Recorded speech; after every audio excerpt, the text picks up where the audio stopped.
Então, boa tarde a todos. Mais uma vez é um prazer estar aqui e trazer um pouco das nossas pesquisas, dos nossos conhecimentos para dividir com vocês e que todos possam sair daqui com um entendimento do assunto a ser tratado.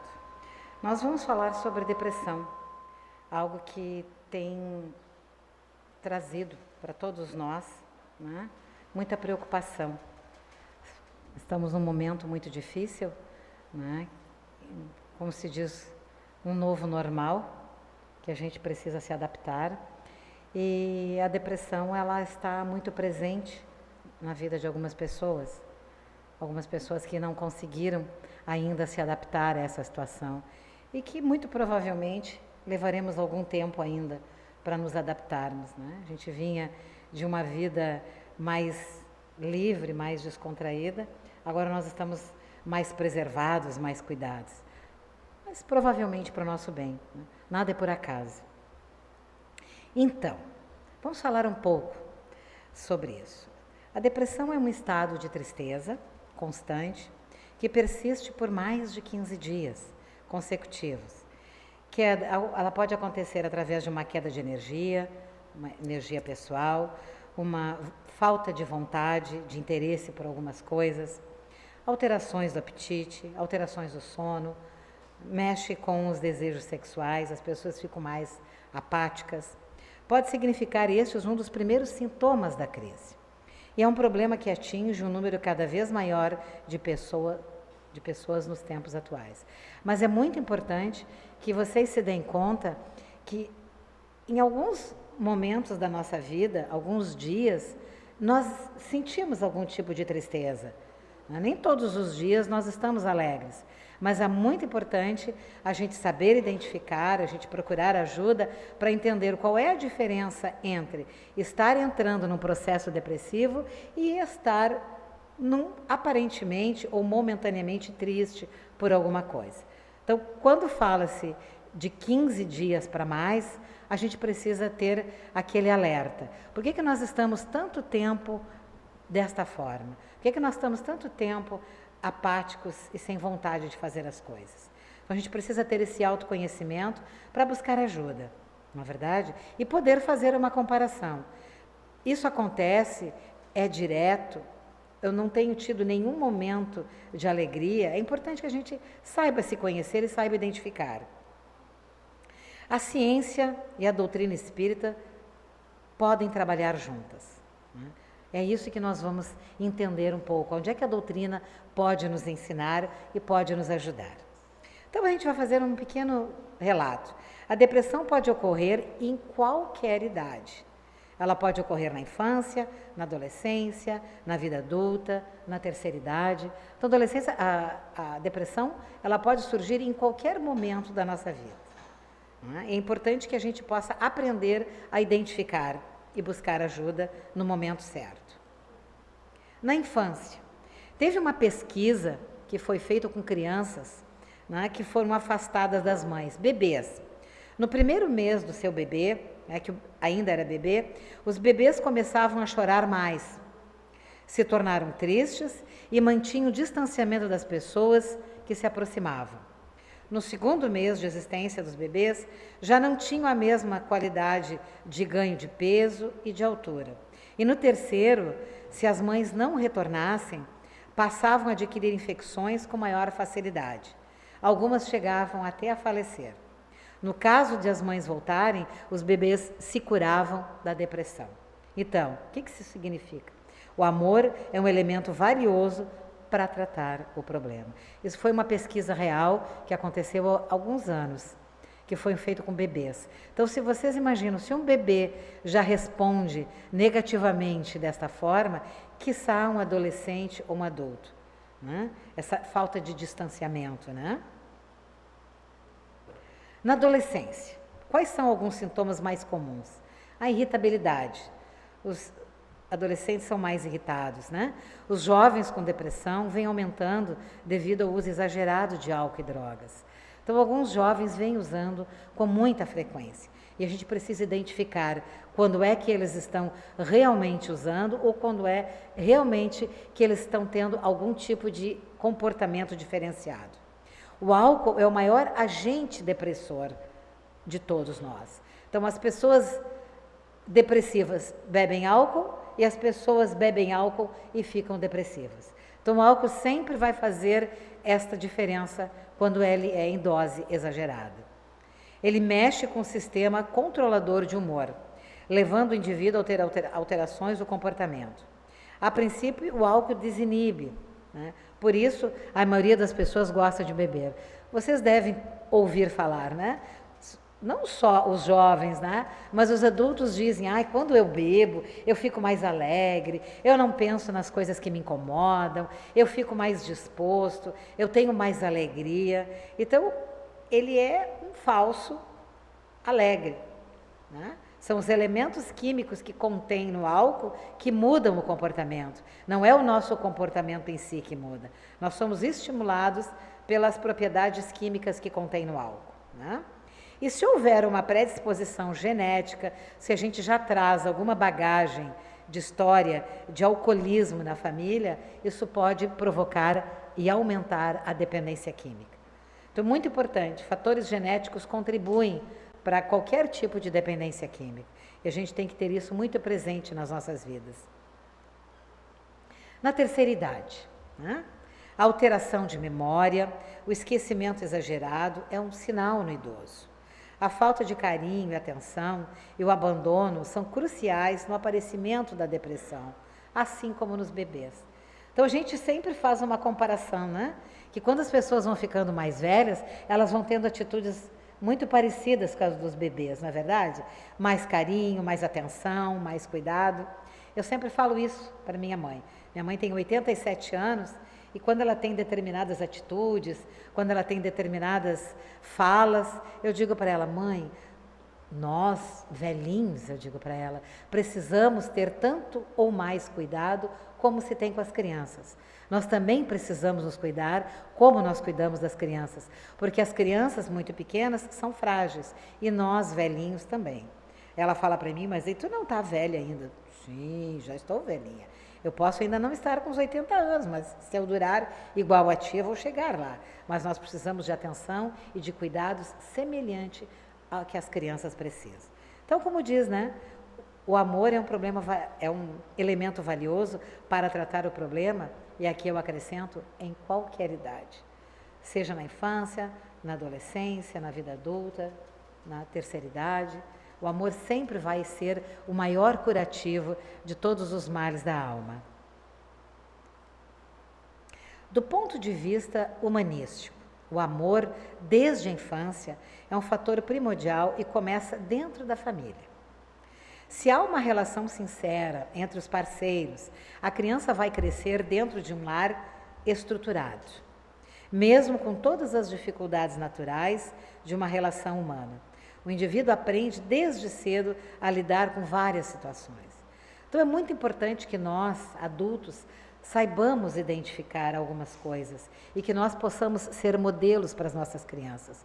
Modelos positivos, e quando a gente não for tão positivo assim, a gente se dar conta que as crianças sempre vão nos modelar, os adolescentes sempre vão nos imitar. Então nós temos que ter muito cuidado com as nossas atitudes, com as nossas falas, porque tudo aquilo que nós fizermos, as crianças vão modelar e os adolescentes também. E a gente tem que ter muito cuidado isso, principalmente dentro da família. Porque a família, como todos nós sabemos, é o esteio, é que dá a estrutura emocional e afetiva. E aonde na família a gente também pode minimizar os sintomas do sofrimento da depressão. A gente pode identificar e ajudar. Então, a família também pode curar.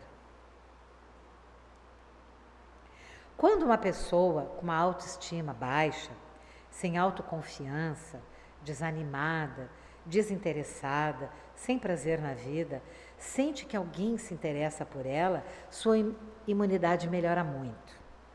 O ser humano precisa ser reconhecido. Então, hoje, né,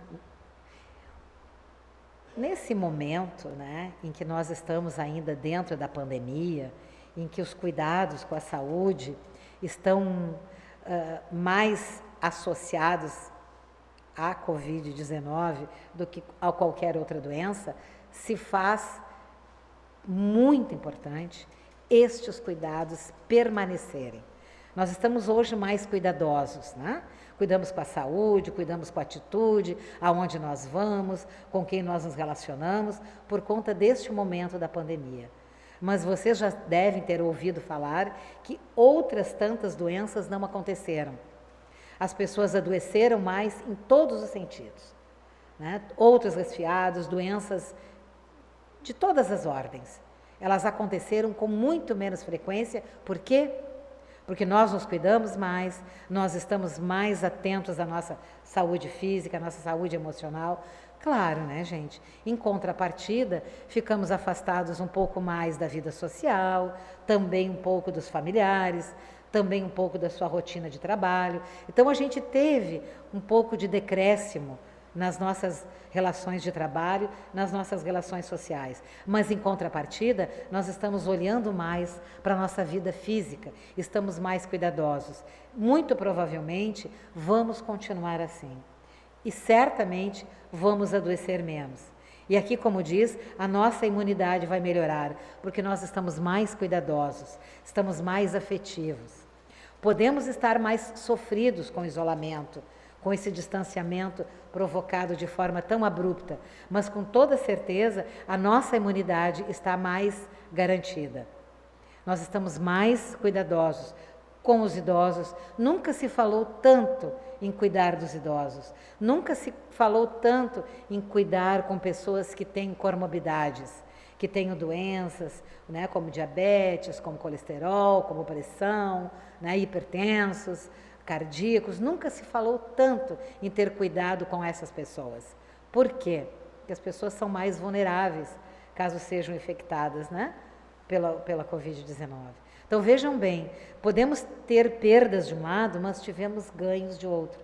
Então, tudo isso que está acontecendo, é importante que a gente veja que não é por acaso que nós estamos passando por esse momento, estamos aprendendo a nos cuidar, a olhar para nós e saber como nós funcionamos e o que nós precisamos para cuidar mais, não só de nós, como daqueles que estão à nossa volta. Porque todos estão usando máscara, não só para se proteger, mas para ter a certeza de que estamos cuidando de quem está ao nosso lado.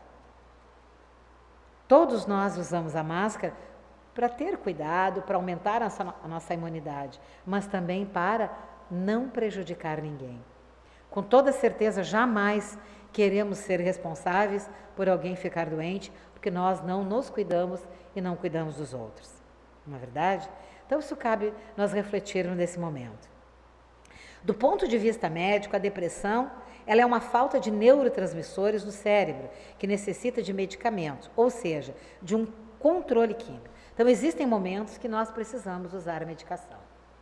Eu sempre falo, a medicação ela não veio para fazer de nós dependentes químicos da medicação, mas são momentos imprescindíveis que a gente precisa fazer uso dela. Então, ela vem para nos auxiliar, ela vem para nos ajudar. E pelo lado espiritual? A culpa, o remorso, a mágoa, o ressentimento levam a pessoa a estados depressivos, podendo causar o desenvolvimento de doenças psicossomáticas e até mesmo câncer. O que é o psicossomático? É o nosso emocional abalando o nosso físico. Quando nós não estamos bem emocionalmente, quando nós estamos entristecidos, quando nós estamos depressivos, a nosso estado físico fica abalado, ficamos mais suscetíveis a doenças. Então, é nesse momento em que nós precisamos fazer uso da medicação. E também o amor e o perdão, que a doutrina espírita tanto nos ensina, são sentimentos também preventivos. Exercitar o amor e o perdão. Precisamos amar, amar muito. E na mesma proporção que nós precisamos amar, nós precisamos aprender a perdoar. É difícil, né? Tão difícil a gente associar amor e perdão. Mas quem ama, consegue perdoar. E quem perdoa, ama sempre. Então lembre-se, amar e perdoar também faz bem para a saúde. Tipos de depressão. Tem uma depressão primária, onde o indivíduo nasce com a falta destes neurotransmissores. E com doses de remédio e amor, a depressão pode ser evitada. A depressão recebe os fatores genéticos. Estudos com irmãos gêmeos comprovam isso. Né? Às vezes eles são tão parecidos fisicamente e emocionalmente tão diferentes. Ou às vezes fisicamente não são tão parecidos, porque existem gêmeos que não são parecidos, e emocionalmente são tão parecidos. Então os estudos e as pesquisas sempre estão certos. Tipos de depressão. Tem a depressão secundária. Há fatores que podem desencadear a depressão com alguns medicamentos que afetam o humor. Então, períodos de pró-cirurgia, pós-parto, pré-menstruais, menopausa, entre outros. Então, existem fatores, não é, que podem afetar e podem desencadear a depressão. Muitas pessoas, muitas mulheres, não é, nós temos uma carga muito grande hormonal. E quando nós entramos na menopausa, essa carga hormonal vai diminuindo. E se a gente não tiver esse autoconhecimento, a gente pode fazer algumas doenças, dentre elas a depressão. Então, os hormônios agem muito na nossa vida, tanto no lado masculino quanto no lado feminino. Mas eu tenho a impressão, aí é opinião minha, né, que no lado feminino os hormônios agem de forma mais forte e mexem mais com o nosso estado emocional. O que fazer diante dos sintomas de uma depressão? Procurar um médico, né, psiquiatra, para que não sejam tomados remédios ministrados de forma errada. Então, jamais tomar medicamentos que não sejam orientados por médicos. Cada paciente necessita de um tratamento específico, um remédio, uma terapia, cuidados com o sono, alimentação, com as relações. Então, nós podemos eu estar sofrendo com depressão, a outra pessoa também está, várias pessoas podem estar, mas cada um de nós tem um funcionamento diferente, tem uma estrutura diferente, tem uma vida diferente. Então, o tratamento sempre será de acordo com cada uma das pessoas. Ah, eu tomei aquele medicamento, fiquei muito bom. Ótimo. Vai lá, se o médico achar que o mesmo serve, tome, desde que o médico prescreva. Né? O que dizer dos sintomas de uma depressão? Se o depressivo fizer um tratamento espiritual, com passes magnéticos, água fluidificada e a leitura do Evangelho, tanto melhor. O tratamento completo engloba o biológico, o psicológico, o social e o espiritual. Então, cuidar do espírito, cuidar da mente, cuidar do físico, cuidar dos nossos afetos, é um conjunto que leva ao equilíbrio emocional e certamente ao equilíbrio físico. Como prevenir? Se o fator genético for muito forte, pode-se evitar os sintomas psicológicos e espirituais. Podemos ensinar uma criança a lidar com a falta de algumas coisas de algumas pessoas, estabelecendo limites. Educar é frustrar. A vida na Terra possui perda, dor, sofrimento, e passaremos por situações assim. Educados a enfrentar as situações, estaremos mais bem equipados. O que quer dizer isso? Ensinar as crianças.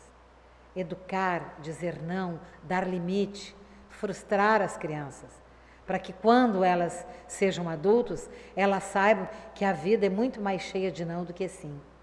Se a gente não prepará-las, elas vão sofrer e vão se deprimir muito mais. Nós vivemos hoje uma geração de crianças e jovens muito ainda mal resolvidos com as suas histórias. E a gente está aí para ajudá-los, né?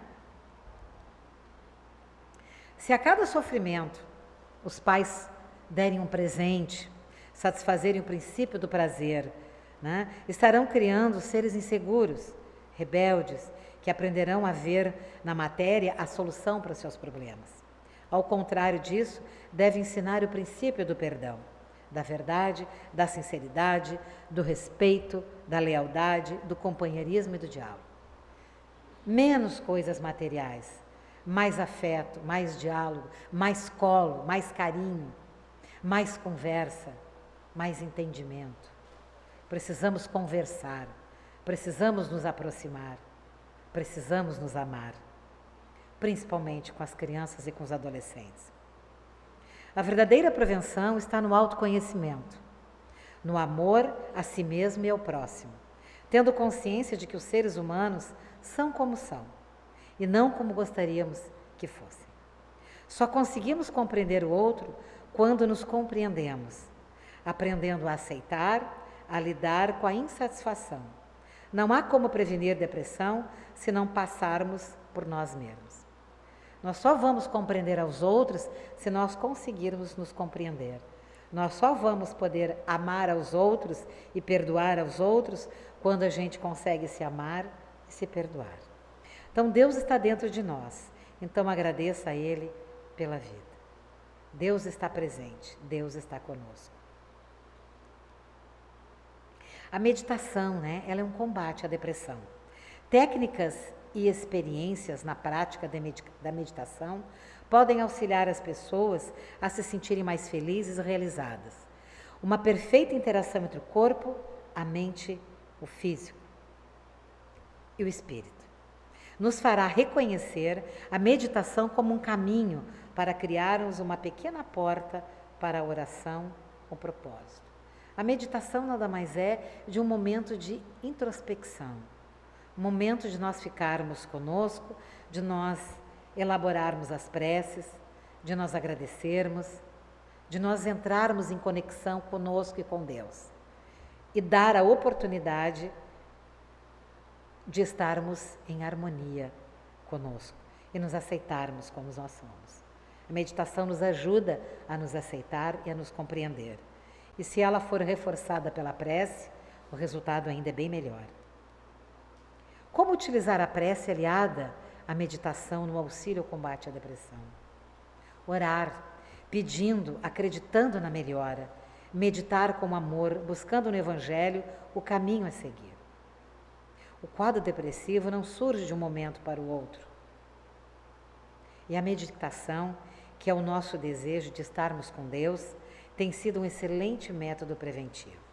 Não só contra a depressão, mas contra todos os males que surgem ou atingem os nossos espíritos. Estar conosco, gostar de estar conosco.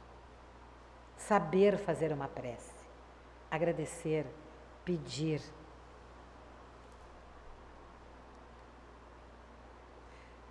Num estado crônico de depressão, é sempre importante procurar auxílio de um profissional, seja de um médico, de um psicólogo, além da ajuda espiritual. Algumas coisas para refletir, e assim nós vamos nos encaminhando para o final. Eu gosto muito de Joana de Ângeles, eu acho ela, particularmente, uns textos, que são trazidos desse entendimento que ela nos dá, faz com que a gente tenha mais conhecimento através da doutrina, mediante a Joana de Ângeles. Quem tiver a oportunidade, são muitas obras, a maioria delas psicografadas pelo Divaldo, muito boas de ler. Falam muito sobre comportamento, falam muito sobre como nós aprendermos a lidar com as nossas formas, com as nossas frustrações, com o jeito que a gente conduz a nossa vida. Então ela diz, receitas de paz.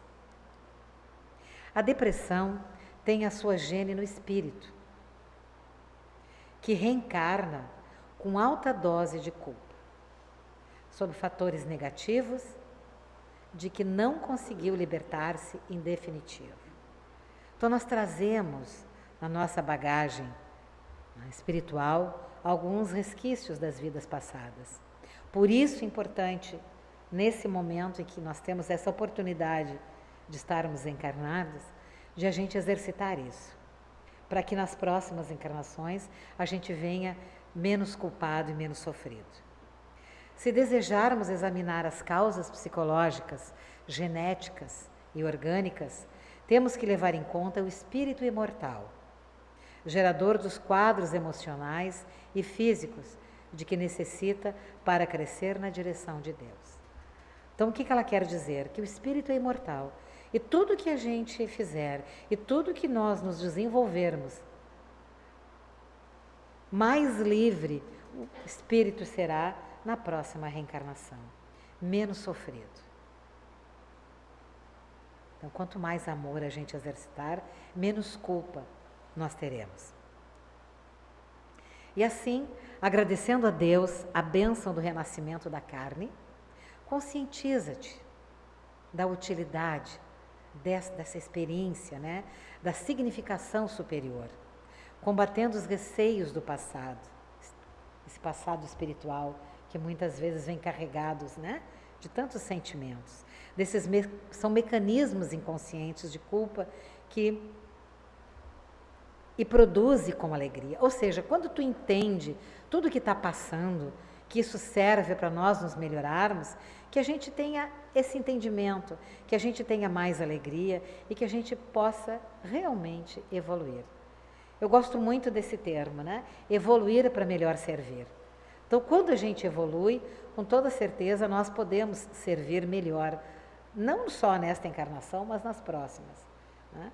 Nós estamos aqui de passagem, né? O nosso corpo tem data marcada, mas o nosso espírito não, né? Ele é imortal. Então, ele está nesse processo de encarnação, mas ele virá ainda tantas outras vezes. Então, a gente pode dar uma mãozinha nessa existência, se cuidando mais, se amando mais, perdoando mais, para que a gente possa ser mais feliz, ter mais saúde e, com toda certeza, evitar esses processos depressivos. E com amor, né, por nós e pelo próximo. Então, com muita gratidão, a gente encerra, né, este momento e que